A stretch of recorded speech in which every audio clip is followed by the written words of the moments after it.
Family dinners were supposed to be warm, comforting, full of inside jokes, shared memories, and plates of food passed around with love. But that night was different.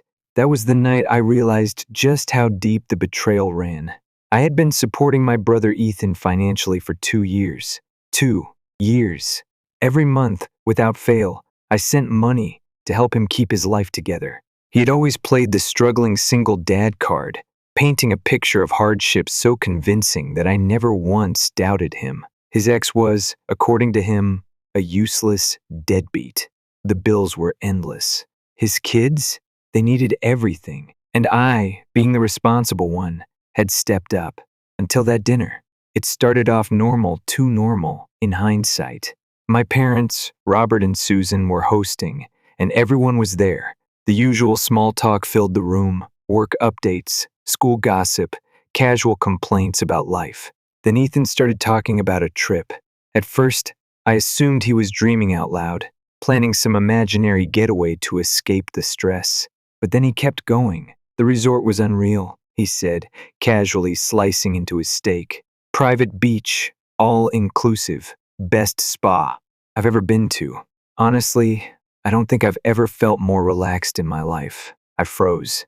My fork hovered midair. He had been there, not planning, not daydreaming. He had already gone.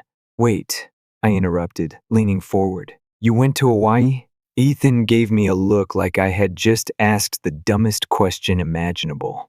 Yeah, with what money? And then came the moment that flipped my world upside down. He blinked, then shrugged. Yours. Silence. I felt my jaw tighten, my grip on my fork turning my knuckles white. My mother shifted uncomfortably. My father took another bite of his food, suddenly very interested in his plate. I forced myself to stay calm, stay rational, don't explode. You used the money I sent you? I asked, my voice dangerously steady. The money I thought was helping you survive? Ethan rolled his eyes. Relax, Liam. The kids are fine. They stayed with mom and dad. I just needed a break, man. Do you know how exhausting it is being a single parent? My gaze flickered to my nieces, who were playing quietly in the corner.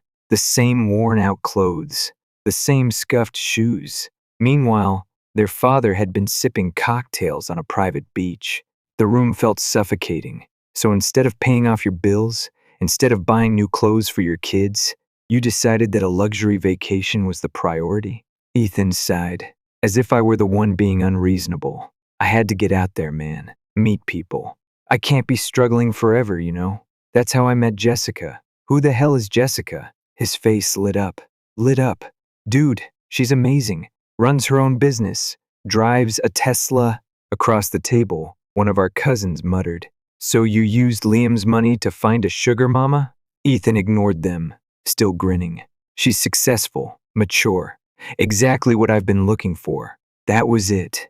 That was the moment I snapped. That's enough. You're not getting another dime from me. The room went still. Then, before Ethan could even react, my father slammed his hand down on the table. How dare you say no to your own brother? I turned to him, stunned. Are you serious? He's trying to rebuild his life, my mother added, as if that justified everything. By lying to me? By using my money for vacations while his kids wear secondhand clothes? My father's tone was sharp. He's your brother. Family takes care of family. I let out a short, bitter laugh. And I'm your son. But that didn't stop you from letting him take advantage of me. Ethan crossed his arms. Fine. I won't do it again. Happy? No, I said, standing up. Because I'm done. For real this time. And then I dropped the final bomb. Oh, and Ethan? I'm also canceling the payments on your car loan. The second the words left my mouth, the room erupted. The moment I said I was canceling the car payments, the house exploded into chaos. My parents jumped up immediately, their voices overlapping in frantic protests. Liam, you can't do that. My mom, Susan, practically shrieked. How do you expect us to get around? You know we can't afford to cover those payments ourselves. My dad, Robert, added, his face already turning red with anger. Across the table, Ethan's expression shifted from shock to something darker, pure rage. Are you serious right now? He spat. After everything I've been through, you're just gonna throw me under the bus like that? I stayed standing, my hands clenched at my sides. You threw yourself under the bus, Ethan. I just stopped carrying you.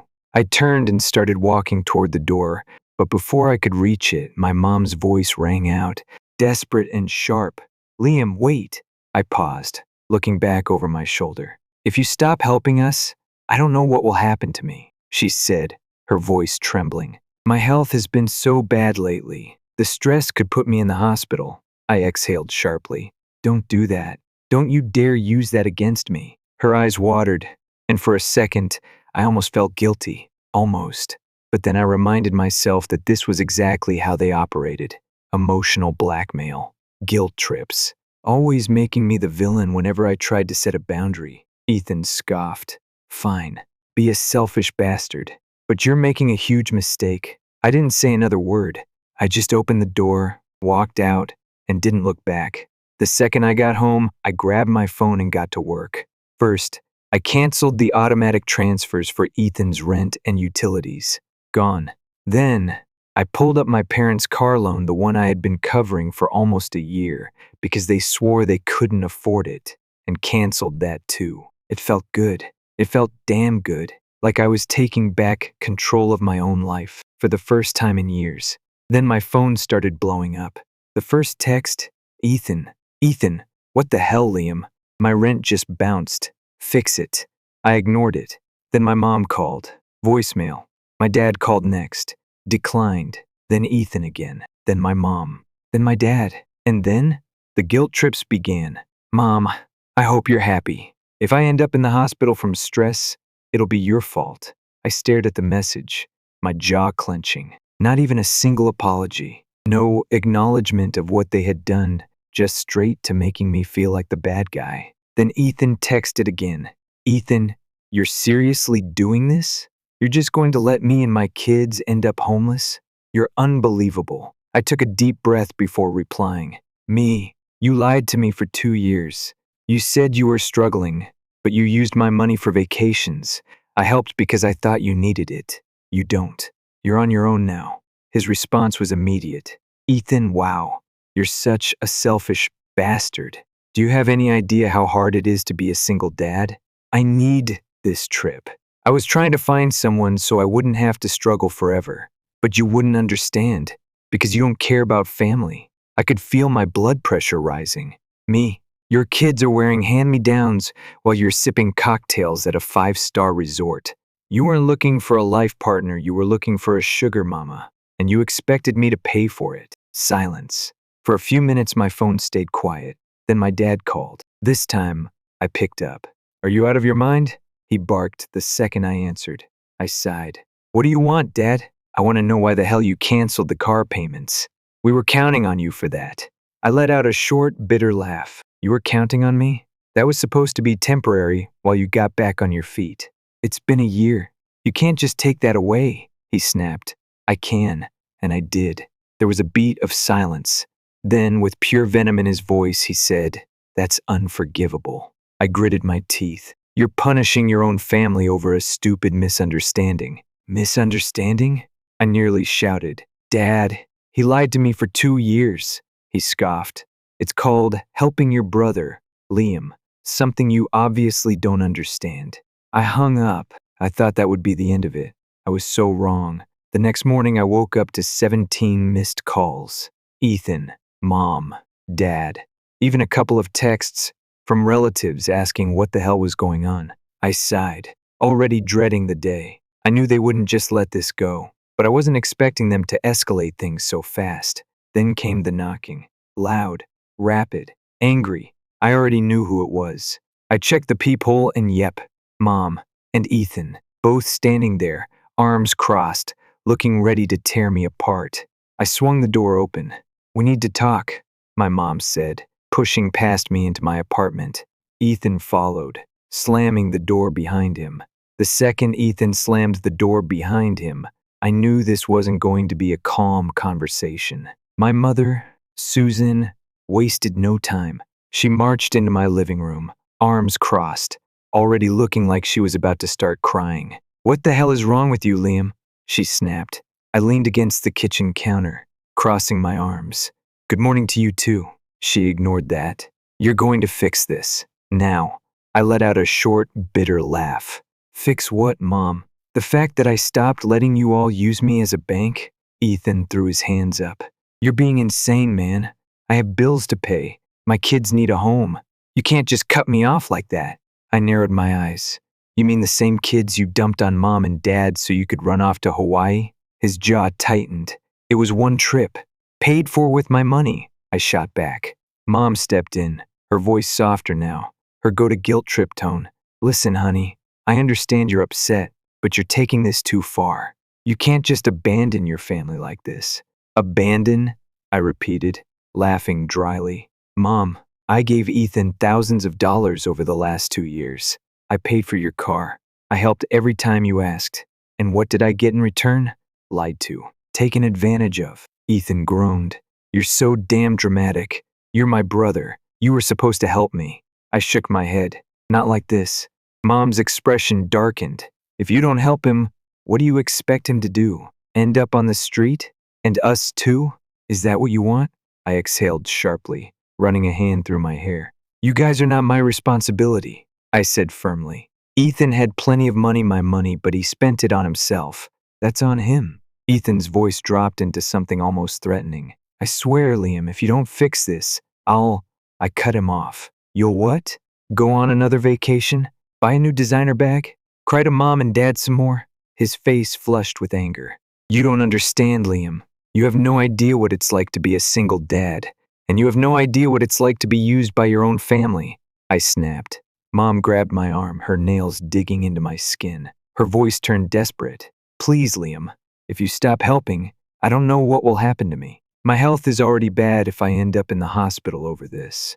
I pulled away from her grip, my patience snapping. Don't do that. Don't ever use that against me. For a moment, there was silence. Just the three of us standing there, the weight of years of resentment finally hitting all at once. Then Ethan scoffed, shaking his head. Fine, be selfish, but you're making a huge mistake. I walked over to the door and pulled it open. Get out. Mom's face twisted with anger and disappointment, but she didn't say another word. She turned on her heel and walked out. Ethan, however, stayed where he was, glaring at me like I had just destroyed his life. You'll regret this, he muttered. Then he left too. I locked the door behind them. For the first time in years, I felt something close to relief, but I should have known it wouldn't last. That night, around 10 p.m., there was another knock at the door. Not the same aggressive pounding as earlier. This one was slower, more deliberate. I hesitated before checking the peephole. It was my mom. I almost ignored it. Almost. But if I didn't answer, she'd just stand there all night, calling me until I gave in. With a sigh, I unlocked the door and opened it. Mom. She pushed past me into the apartment, her movements slower than before. We need to talk, she said. I shut the door, already exhausted. If this is about Ethan, it's about me, Liam. Something in her voice made me turn around fast. She was holding a bottle of pills. My stomach dropped. Mom, what are you doing? Her hands trembled as she twisted the cap off the bottle. Sleep aids. Over the counter. Nothing prescription strength. She wasn't actually going to do anything. She was performing. I can't take this, she whispered. The stress, the shame, my own son turning his back on his family. Do you know what this is doing to me? I exhaled sharply. Mom, stop. Tears welled in her eyes. Maybe if I weren't around, you'd feel bad for what you've done. Before she could do anything, I snatched the bottle out of her hands. I looked at her, really looked at her, and suddenly, I wasn't angry anymore. I was just tired. You really came all the way here to fake a suicide attempt just to manipulate me? I asked, my voice flat. She sniffled. I wouldn't have to, if you weren't being so cruel. I clenched my jaw, shoving the bottle into my pocket. This is insane. You're trying to emotionally blackmail me into giving Ethan money. She wiped her tears, and just like that, her face hardened. It's not just about Ethan, she said coldly. You cut us off too. You left your own parents to struggle. I shook my head. You're struggling because you expected me to keep bailing you out forever. That's not my problem. Her grip tightened on my wrist. Undo this, right now. I pried her fingers off me and walked to the door, holding it open. Go home, Mom. She stared at me, lips pressed into a thin line. Then, in a whisper, she said, Fine, but if I end up in the hospital, you'll have to live with it. I said nothing. She walked out. I locked the door behind her. I barely had time to breathe before my phone vibrated again. A text from Ethan. Ethan, wow. She just left your place. You really wouldn't even help our mother? Then another. Dad, I always knew you were selfish, but this, you're dead to me. I turned off my phone. I thought it was over, but the real nightmare started the next morning. I woke up to an email from my boss. Subject, urgent HR complaint. The first opened it, my stomach twisting. An anonymous complaint had been filed against me. Someone had accused me of stealing company funds and misusing corporate resources. HR wanted a meeting. I sat there, staring at the screen, heart pounding. I knew who was behind this. Ethan, or worse, Ethan and my parents. This wasn't just family drama anymore. They were trying to destroy my life. I sat there, staring at the email from HR, my stomach in knots. An anonymous complaint had been filed against me. Stealing company funds, misusing corporate resources. I didn't even need to guess who was behind this. Ethan, or worse, Ethan and my parents, working together. This wasn't just family drama anymore. They were trying to ruin my life. I took a deep breath and dialed my boss's number. He picked up on the second ring. Liam, I assume you saw the email. Yeah, I said, keeping my voice steady. I'd like to come in and clear this up immediately. He let out a sigh. I'll be honest, I was surprised to get this complaint. It didn't seem like you. That was a relief. It meant he had doubts. It meant Ethan's plan was already falling apart. I walked into HR an hour later, prepared for battle. They sat me down, printed emails in front of them, my supposed wrongdoings listed neatly on the page. The complaint alleges that you've been redirecting company funds for personal use, one of the HR reps said. I pulled out my phone and opened my banking app. Check my transaction history, I said. Every extra cent I've spent in the last 2 years went straight to my brother and parents. I've never touched company money, ever. I handed them the printed records. Every payment, every transfer, every sacrifice I made all laid out in front of them. By the time I finished walking them through everything, the complaint was dismissed on the spot. We'll conduct an internal review just to be safe, my boss said. But honestly, I think we already know what's going on here. I nodded. I do too. As I left the office, something inside me clicked. This wasn't going to stop. As long as I was in their reach, they would never stop coming after me. I needed to end this. That afternoon, I drove straight to my parents' house. I wasn't going to wait for another attack. I was going to end this now. When I walked in, my dad was sitting on the couch, watching TV like nothing had happened. Ethan was there too, lounging with his feet up on the coffee table, scrolling through his phone. My mom came out of the kitchen, her expression immediately shifting when she saw me. Liam, she said carefully, you should have called before you came over. I ignored her and looked directly at Ethan. You tried to get me fired. He didn't even flinch. I don't know what you're talking about. I pulled out my phone, opened the HR email, and held it up in front of him. You really think I wouldn't find out? He scoffed. You can't prove it was me. I turned to my parents. And you two? I demanded. Did you know about this? Did you let this happen? My dad waved his hand dismissively. Oh, don't be so dramatic. If you had just kept helping your brother, none of this would have happened. I couldn't believe what I was hearing. So, let me get this straight, I said, voice shaking with anger. Because I refused to keep paying for Ethan's lifestyle, you all decided to destroy mine? Ethan rolled his eyes. Oh, please. You're acting like we put a hit out on you. You tried to take away my job, Ethan. I snapped. You tried to take away my livelihood just because I said no to you. Mom stepped forward, her voice soothing. Liam, let's not blow this out of proportion. I turned to her. Out of proportion? I repeated. You faked a suicide attempt at my apartment 2 nights ago to manipulate me. And now this? What's next, Mom? Are you gonna call the cops on me? Accuse me of a crime I didn't commit? Her face paled. My dad finally stood up, his expression hard. You're taking this too far, Liam. I let out a hollow laugh. I am taking it too far? I repeated. No, I let it go too far. I let all of you take advantage of me for years, but that ends now. Ethan smirked. Yeah, and what are you going to do about it? I stared at him. If any of you contact me again, I said slowly, if you so much as breathe in my direction, I will go to the police. His smirk dropped instantly. For what? He scoffed. For harassment. For filing a false complaint against me. For sending Jessica to my apartment to threaten me. Mom's face went pale. Now, Liam, let's not take this too far. I cut her off. Too far? You're the ones who escalated this. I pulled out my phone and scrolled through my messages. I have screenshots of your texts, Ethan. Call logs. Everything the first need to prove what you've been doing. Ethan's face went white. If you don't leave me alone, I continued, I'm pressing charges.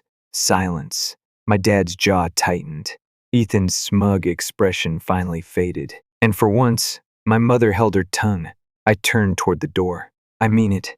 Stay away from me. Then I walked out. For a few days it was quiet. No calls. No texts. Nothing. I almost started to believe that they had finally given up. Then my cousin Jake called me. Dude, he said, I just heard from Aunt Linda that you got fired for stealing from your job. What the hell is going on? My stomach dropped.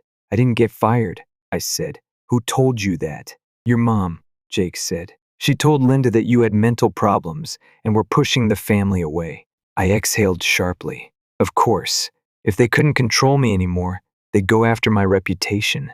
Over the next 2 days, I started getting more messages.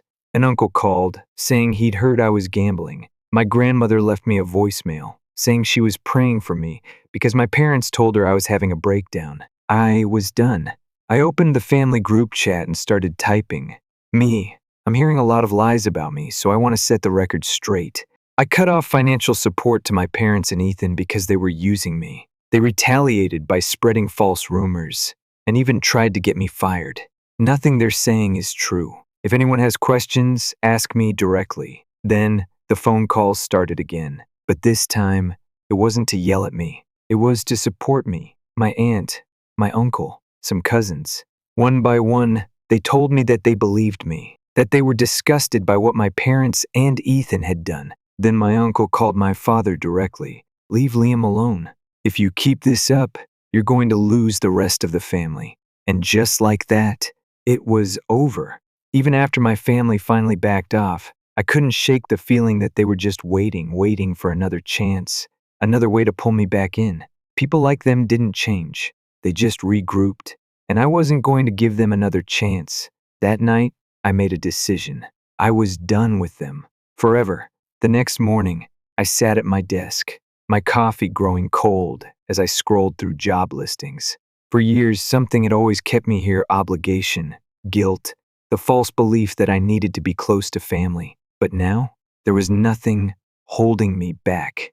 Within 2 weeks, I had a job lined up in another city. Better salary, fresh start, and most importantly, a place where they couldn't reach me. I didn't tell anyone. I quietly packed my things, sold what I didn't need, and sat in my empty apartment the night before my move, realizing just how much of my life I had wasted on them. 2 years. 2 years of cutting back on my own life, so Ethan and my parents wouldn't have to struggle. 2 years of skipping vacations, working overtime, tightening my own budget all so Ethan could lie to me and live better than I did. And my parents? They had never been on my side. No matter how much I gave, it was never enough. Because in their eyes, I wasn't family. I was a resource, a walking ATM. I was a complete idiot. But not anymore. That night, I did one final thing. I changed my number, blocked them on everything, deleted every old message, old email, old memory that tied me to them. And then, without a single goodbye, I left. For the first time in years, I was living for myself. My new city felt like a different world. I could breathe here. No surprise visits, no frantic phone calls, no guilt. At first, I expected the panic texts, the desperate voicemails, the threats, the pleas, but nothing came. It was eerily silent. And then, after a full month of peace, I got curious. I logged into an old email account, one I hadn't used in years, one they didn't even know I still had. And sure enough, there it was. An email from my mom. Subject, please come home. I almost deleted it without reading. But then I thought, screw it. I might as well see what the latest sob story was. I opened it. Liam, I don't know if you'll even read this, but please, we need to talk. Things haven't been the same since you left. Your father barely speaks anymore. Ethan is struggling. The family feels broken without you. Please, son, come home. We can fix this. I stared at the screen for a long time. It was the same old game. Guilt, manipulation, pretending they were the victims. But I wasn't falling for it this time. I clicked delete. Months passed. Then a year. And for the first time in my life, I was truly happy. I had my own place, my own money, my own peace. No more phone calls demanding help. No more guilt trips. No more family leeching off me. And you know what? I didn't miss them. Not even a little. People like my parents and Ethan, they only love you when you're useful to them. And the second you stop giving, you stop existing. So I let them pretend I was gone. Because in my mind, they were dead to me too. And I never looked back. Story 2. 6 years.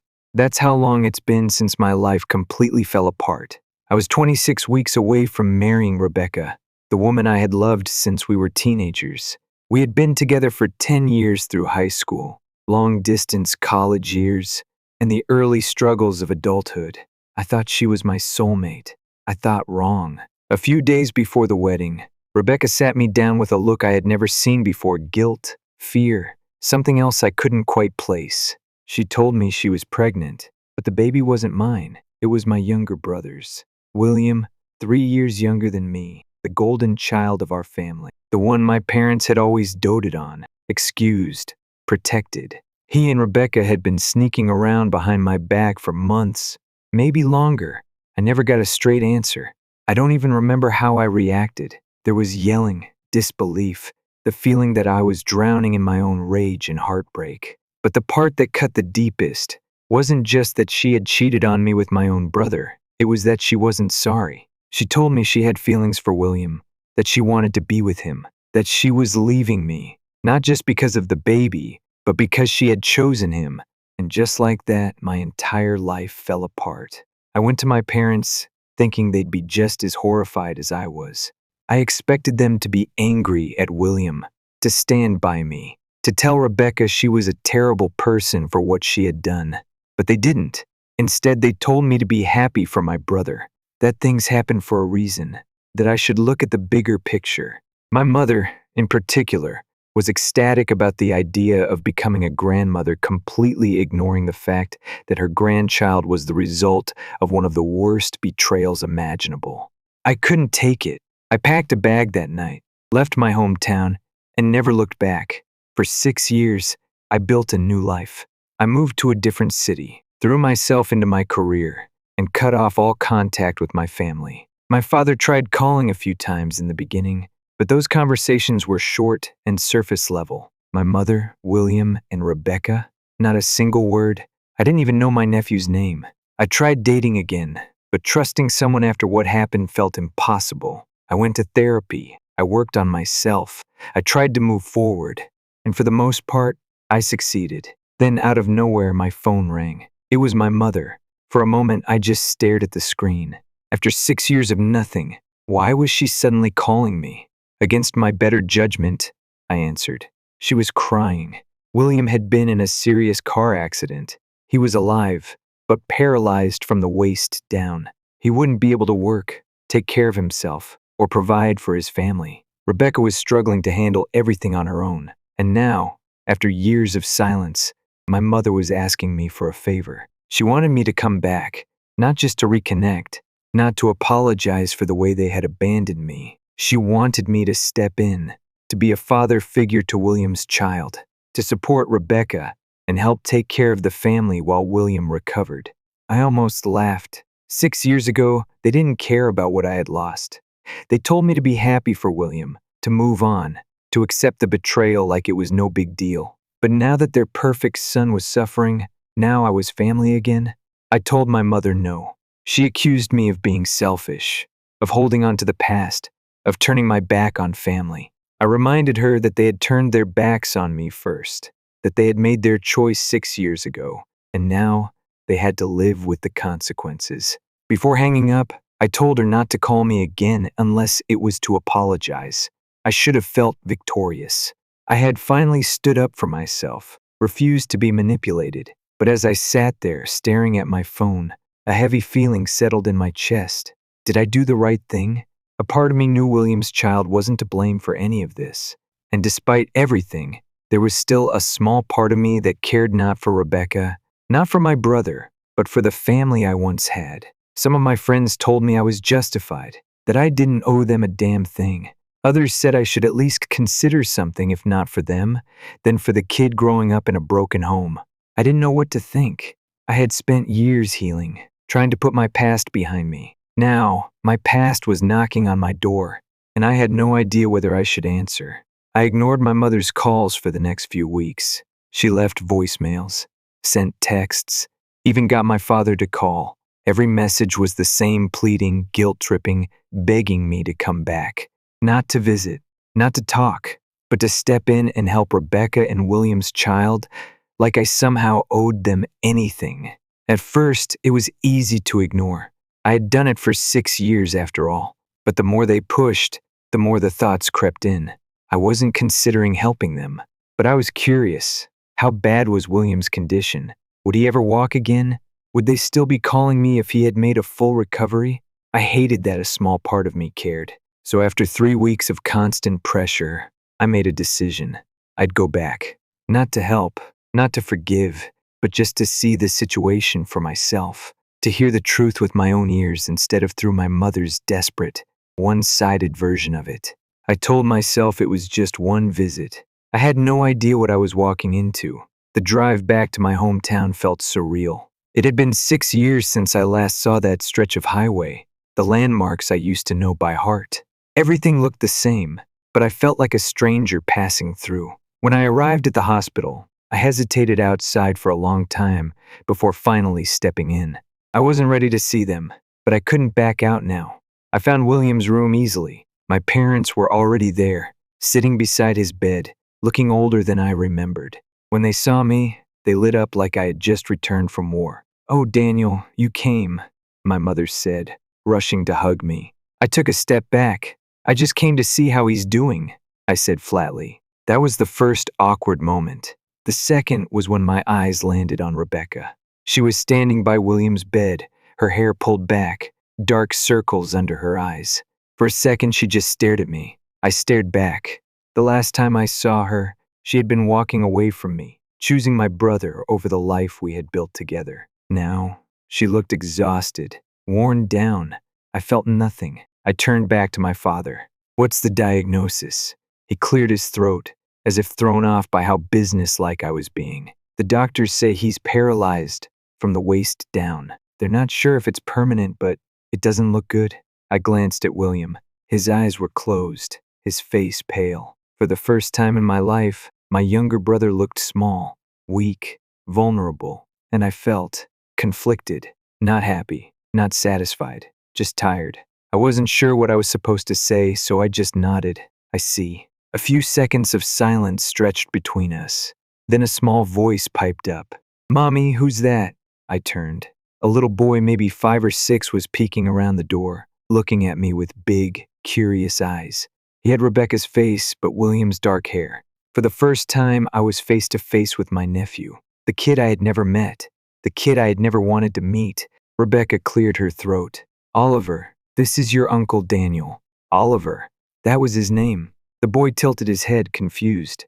"I have an uncle?" I couldn't blame him for not knowing. I had erased myself from their lives the second they betrayed me. "Yeah, buddy," Rebecca said softly, kneeling beside him. "Uncle Daniel used to." She hesitated, like she wasn't sure what to say. "He used to live here." Oliver looked at me again. "Where do you live now?" "Far away." He seemed to consider that, then shrugged. "Okay."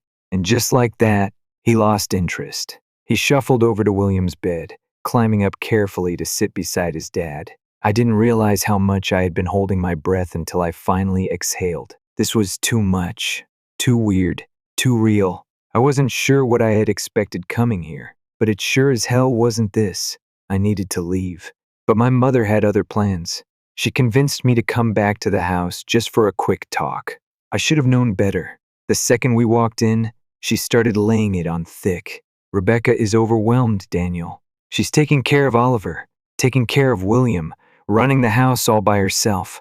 She needs help. I sat on the couch, arms crossed, waiting for her to get to the point. And then she did. You could move back, she suggested, like it was the simplest idea in the world. Just for a little while. Help Rebecca with Oliver. Help with the bills. Support the family while William recovers.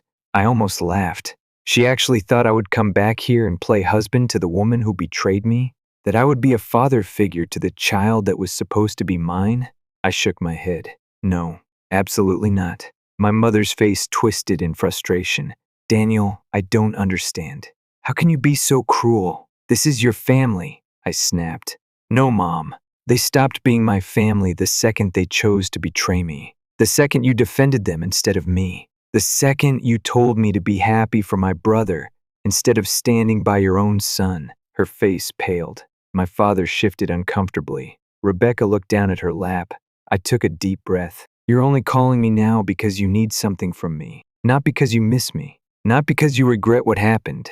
But because your perfect son finally has to deal with real consequences. And suddenly, I'm useful again. Silence. My mother shook her head, her voice barely above a whisper. That's not fair. I let out a bitter laugh. No, because it sure as hell feels fair. She tried again. Oliver needs a strong male figure in his life. Don't punish an innocent child for something he had no control over. I hesitated. Not because I was considering it, but because she wasn't wrong. Oliver was just a kid. He didn't ask for any of this. And yet, it wasn't my problem to fix. I stood up, my decision final. I'm not responsible for fixing the mess they made. Rebecca looked up at me then. For the first time, she spoke. I'm sorry, Daniel. I turned to her, surprised. She swallowed hard. For everything. For hurting you. For not reaching out. For all of it. I stared at her for a long moment. Then I nodded. I appreciate that. And I did. But it didn't change anything. I looked at my parents, at my brother lying helpless in the hospital, at the home I had left behind 6 years ago. Then I turned and walked out the door. I had gotten my answer. They didn't miss me. They missed what I could do for them. And I refused to let them pull me back in. I thought that after I walked out of my parents' house, that would be the end of it. I had made my stance clear. I wasn't coming back. I wasn't going to step in and play the role of the good son just because William's life had fallen apart. I had spent 6 years building a new life, one without them. I wasn't about to throw it away for people who had abandoned me the second it was convenient. But my mother wasn't done. For the next week, she kept calling. Sometimes she was angry, calling me selfish, saying I was turning my back on family. Other times, she was desperate, crying, saying I was punishing them for something that happened so long ago. I ignored her at first. But then, she left a message that hit me differently. I know you don't care about us, but what about Oliver? He's your nephew, Daniel. He doesn't even understand what's happening. He just lost the version of his father he knew, and he keeps asking about you. Please, at least think about him. And damn it, that got to me. I had spent years telling myself that my past didn't matter, that I didn't need closure, that I didn't need answers, that I was better off without them. But Oliver, he was just a kid, an innocent bystander in the mess his parents created. And the thought of him growing up, never knowing why his uncle wanted nothing to do with him, it gnawed at me. So, against my better judgment, I made one last trip back. This time, I didn't go to the hospital. I went to Rebecca's house, my old house, the one she and I had planned to move into after the wedding, the one we had picked out together before she threw it all away. I wasn't sure what I expected to feel standing on that porch again. Anger? Nostalgia? Regret? But all I felt was exhaustion. When Rebecca opened the door, she looked surprised to see me. Can we talk? I asked. She nodded, stepping aside. The house was smaller than I remembered. Or maybe it just felt that way now. The furniture was different. The decorations had changed, but there were still pieces of our old life scattered around. A framed picture on the shelf, the same one we had taken on our first trip together. Before she left me, for my brother. I sat down on the couch, rubbing my hands together. I'm not here to fight, I said. I just need to ask you something. She nodded slowly. Okay. I took a deep breath. Why? Rebecca swallowed. Why what? I gestured vaguely around us. Why did you do it? Why throw away everything we built together? And don't give me the I fell in love excuse. I need the truth. She looked down at her lap. For a long time, she said nothing. Then, finally, she spoke. I was scared, she admitted. We had been together for so long, since we were kids. And when we started planning the wedding, I started thinking, is this really it? I frowned. You could have talked to me, Rebecca. You didn't have to cheat on me with my own brother. She sighed. I know. And I regret that. But it wasn't just about us. She hesitated. I don't know if you ever realized this, but I never felt like I truly fit into your life. That threw me. What are you talking about? You always took care of me, she said softly. You planned the trips. You worked extra shifts to support my dreams. You gave everything to the relationship, and I felt like I was just along for the ride, like I was playing a part in your perfect story, instead of writing my own. I shook my head, trying to process that. So you left me for William because, what? He made you feel like you had control? She nodded. In a way, yeah. With him it felt different. I felt like I was making choices, not just following along. I exhaled slowly. And was it worth it? Her eyes welled up. At first, I thought so. But over the years, I realized I gave up something real for something that felt easier. And now, I live every day wondering if I made the biggest mistake of my life. I didn't know how to respond to that. And honestly, it didn't matter anymore. Nothing she said could change what had happened. Nothing could undo the pain she had caused. But I did feel something I hadn't expected. Closure. For the first time in years, I wasn't angry anymore. I wasn't sure what that meant, but it felt lighter. Just then, a small voice called from the hallway. Mom? Oliver peeked around the corner, rubbing his eyes sleepily. When he saw me, he blinked. Uncle Daniel? Rebecca smiled sadly. Yeah, sweetie. Come here. He climbed onto the couch next to her, looking at me curiously. Are you staying for dinner? I glanced at Rebecca. She didn't say anything. I turned back to Oliver. Not tonight, buddy. His face fell. Oh, okay. Something about that hit me harder than I expected. I wasn't going to be his father figure. I wasn't going to step in and be the replacement my family wanted me to be. But I could be his uncle, if I wanted to. I reached into my jacket pocket and pulled out a small toy car I had picked up from the gas station on the way over. I hadn't even been sure why I bought it at the time. Maybe just an instinct. I handed it to him. Here, for your collection. Oliver's eyes lit up. Whoa, this is so cool. He immediately started zooming it across the couch, making little engine noises.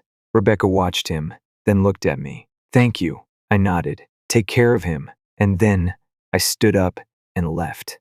That night, I sat on my own couch in my own apartment, staring at the ceiling. For the first time in years, I didn't feel like I was running.